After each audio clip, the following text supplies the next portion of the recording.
এবং আমার ছোটবেলার স্কুল জীবন এবং কলেজ জীবনের খেলার সাথী।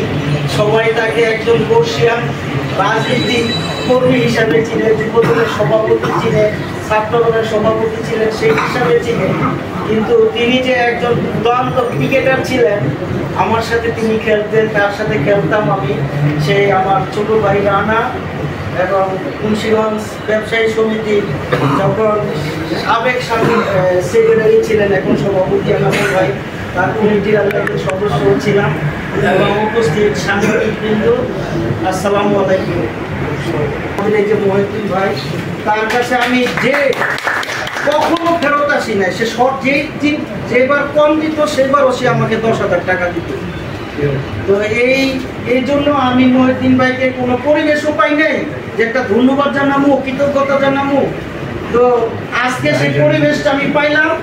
এই জন্য আমি মহিউদ্দিন ভাইকে ধন্যবাদ জানাচ্ছি যে আপনি আমাদের হিরণ কিরণ থিয়েটারকে সার্বিক অর্থনৈতিকভাবে সহযোগিতা করেছেন সবসময়। পরিবেশে বক্তা দিতে পারবেন, চিন্তা করে দেখুন বক্তা দিচ্ছি রাস্তাঘাটে আমি ভয়ে দেখুন, সত্য ঘটনা আমি দেখলাম না, টাকা খেয়াল দেখলাম না, 16 সাল যেটা হয়েছে এইটা আর করেন না। বিবেকের প্রেরণায় রাজনীতি করেন, বিবেকের প্রেরণায় ভয়ের কারণে 16 বছর যেটা করছেন সেটাকে ডাস্টবিনে ফেলতেন। সবাইকে উপলক্ষ করে আমাদের যে মিলন মেলা ঘটিয়েছেন সেই আয়োজন আমার কাছে ভালো লাগছে। আমার অত্যন্ত প্রিয় ভাই, তারপর আমাদের শহীদ ভাই, শাহিন ভাই, মাসুদানা ভাই, আমাদের কোতা ভাই, এনামুল ভাই, স্বপন ভাই, যারা আছে, বিউটি আপা, আসলে কি অনেকেই মনে করতে পারেন, আমি কথাটা একটু ক্লিয়ার করি, যে অনেকেই মনে হয়েছে যে এই 16টা বছর আমি আমার নির্যাতনের গল্প বলবো না, আমি আমার সংগ্রামের কথা বলবো না। যেই মানুষগুলো মুন্সিগঞ্জ প্রেস ক্লাবের ভিতরে ঢুকতে পারেনি, বসতে পারেনি, আপন মনে কথা বলতে পারেনি সাংবাদিকদের সাথে, সেই মানুষগুলোর কথা আমরা শুনি। হয়তো ছোট্ট পরিসরে করেছি, এই জন্য ক্ষমা সুন্দর দৃষ্টিতে দেখবেন। আর আরেকটা কথা, শিষ্য ভাবছিল যে আমি পারবো কিনা, কিন্তু আমি প্রমাণ করে দিয়েছি যে না, বৈষম্যহীন বাংলাদেশে একজন নারীর অর্জন সম্ভব। তারপর থেকে আমার কাছে মনে হয়েছে আমার বুকে যদি তাজা বুলেট আসে আমি সত্যিটাই লিখব। সেই সাহস নিয়ে আজকে 22-20 বছর যাবৎ আমার জীবনের বেশিটা সময় আমি সাংবাদিকতার হাল ধরেছি। করতে যে আমার কাছে মনে হয়েছে যে আজকে দলের কথা এসেছে, যে আমি সাংবাদিক হিসেবেই থাকতে চেয়েছি, আমি সংস্কৃতি কর্মী হিসেবে থাকতে চেয়েছি, কিন্তু প্রতিটা পদে পদে প্রতিটা জায়গাতে আমাকে দলীয়করণে এত বেশি লিপ্ত করে ফেলছে। তখন মনের বেদনা থেকে হয়তো নীরবে নিবৃত মানে কান্না আসতো, কাঁদতাম। হাই ভাই জানতো, মহিউদ্দিন ভাইকে মানে ওইভাবে কখনো বলিনি। ওইদিকে সিনা সাহেব ছিল, সালাম ভাই ছিল, ওইদিকে সবু ভাই ছিল, শাহমুদ্দিন সাহেব ছিল, মানে তারা সবাই জানতো যে কতটা কষ্ট আমি করছি।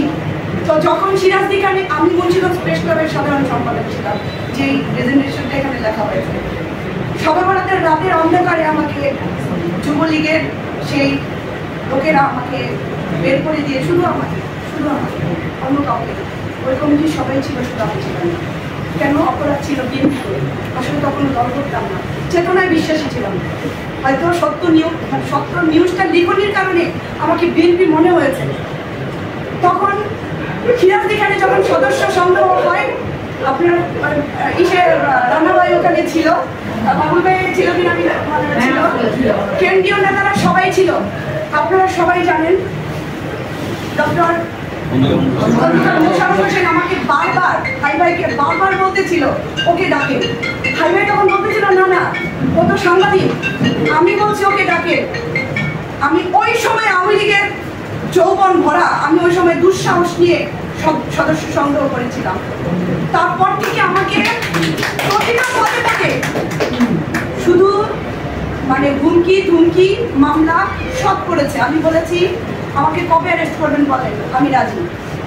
তো যাই হোক, এই সদস্যটা হয়েছে ওখানেও আমার হাত নেই। আজকে একটু আগে যে আমাদের সাথে সংযুক্ত হলো অ্যাডভোকেট আব্দুল সালাম আজাদ, সে আমাকে না জানিয়ে অনেকটা আমাকে ওই জায়গাটায় রেখেছে। আমি তার কাছে কৃতজ্ঞ, সবার কাছে কৃতজ্ঞ। তবে আমি আজকে এই ফোরামে সবার কাছে একটু কথা বলতে চাই। আমি মহিউদ্দিন ভাইকে কেন এনেছি, আমি সাংবাদিক ভাই, সাংস্কৃতিক ভাই এবং যারা আছেন সবার কাছে বলতে চাই, মহিউদ্দিন ভাই একজন ত্যাগী নেতা, সেটা তো আছে। তিনি আমার বড় ভাই হিসেবে আপনাদের মাঝে পরিচয় করিয়ে দিতে আনলাম। আগামী দিনে মুন্সিগঞ্জের নেতৃত্ব দিবে। আপনারা সেই সত্যি ঘটনা, মহিউদ্দিন ভাই যে কথাটা বলবেন, আপনি সত্যিটা লিখবেন, লিখনের মাধ্যমে আমার ভাইটিকে আরো এগিয়ে নেবেন, সেই প্রত্যাশা আপনাদের কাছে করি। এবং আপনারা কখনোই, আমার মনে হয় না যে এই বিগত বিএনপির আমলে যে সৎসাহস নিয়ে লিখেছেন, আওয়ামী লীগ আগে আমলে সেটা পারেননি। বৈষম্য বিরোধী ছাত্র আন্দোলনে আমার ভূমিকায় ন্যাক্কারজনক হামলা হয়েছিল, ন্যাক্কারজনকভাবে এখানেই অনেক ষড়যন্ত্র হয়েছিল, ভয় পাইনি, সেদিনও আহত হয়েছিলাম। আবারও বলতে চাই যে আবার আহত হবো, আমার ভুলে আসলেও আমার এই ভাইটিকে এগিয়ে নিয়ে যাবো। ধন্যবাদ সবাইকে। সোনিয়া হাবিব নবনীর জন্মদিন উপলক্ষে আমি সবাইকে সাংবাদিক ভাইয়ের আছে। আপনারা একটা জিনিস জানেন, জননেতা আব্দুল্লাহ সাহেব বিগত 2.5 বছর অবশ্যই অসুস্থ। আপনারা সাংবাদিক ভাইয়েরা জানেন সে অনেকদিন যে অবশ্যই অসুস্থ। আপনারা দোয়া করছেন, বিভিন্ন মহল্লায় জানেন, আরো দোয়া করবেন। আর আমি আশা করি এই মুন্সিগঞ্জ থানা এবং গজারিয়া জনগণের কাছে যে আশ্বাস আমি পেয়েছি বা জনগণ যে আমাকে দোয়া করছে, আমি ইনশাআল্লাহ জনগণের পাশে আছি। লাবণীর জন্য দোয়া করবো। তো আমার ছোট আমি এই 17টা বছর আমার বাড়ি এই পুলিশ প্রশাসন মধ্যে আমার বাড়ির কিচ্ছু নাই, মিল নাই, ঘর নাই, কিছু নাই। যে সময় বিপদে পড়েছি সেই সময় লাবণীর খবর পেলে লাবণী আসে এবং কি পুলিশের সামনে তর্ক করছে, কি হয়েছে ভাই, কেন আইছেন, কোন কারণ আইছেন, ওই দিনের কি আনে নিবেন, তার কোনো মামলা নেই। এসপি সাহেব চাইতে হয়েছে চা খাওয়ানোর দেওয়া হয়েছে, মানে চা খাওয়ানোর কথা কত ভার আমার জানে, কিন্তু আপনারা জানেন, আপনারা জানছেন আমি কি অত্যাচার নির্যাতনের মধ্যে আছি।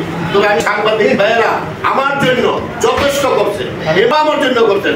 আমার কথা হলো সাংবাদিক ভাইয়েরা যাই যে তৈরি করে সবাই সম্মিলিতভাবে থাকবেন। আমি অন্যায় কোনো আমার নামে থাকবেন, অমুক অন্যায় কোনো অমুকের নামবেন, এরকম না। আমরা আগে পরে দেখছি যারা সাবেক আমেরিকার নেতারা ছিল তারা নাকি এরকম শুনছিলেন সাংবাদিক বক্তব্য নির্যাতন করছে, এটা দেখতে পারেন। কিন্তু বিএনপির বেলা এটা নেই, এটা হাইসাবগরে নাই। মুন্সিগঞ্জের শহরে নেতৃবৃন্দ আছে, যারা নেতা পর্যায়ে আছে, তারাও করবো না, ইনশাল্লাহ আমিও করবো। আপনারা যেটা ন্যায্য সেটাই লাগবে। তো বক্তৃতা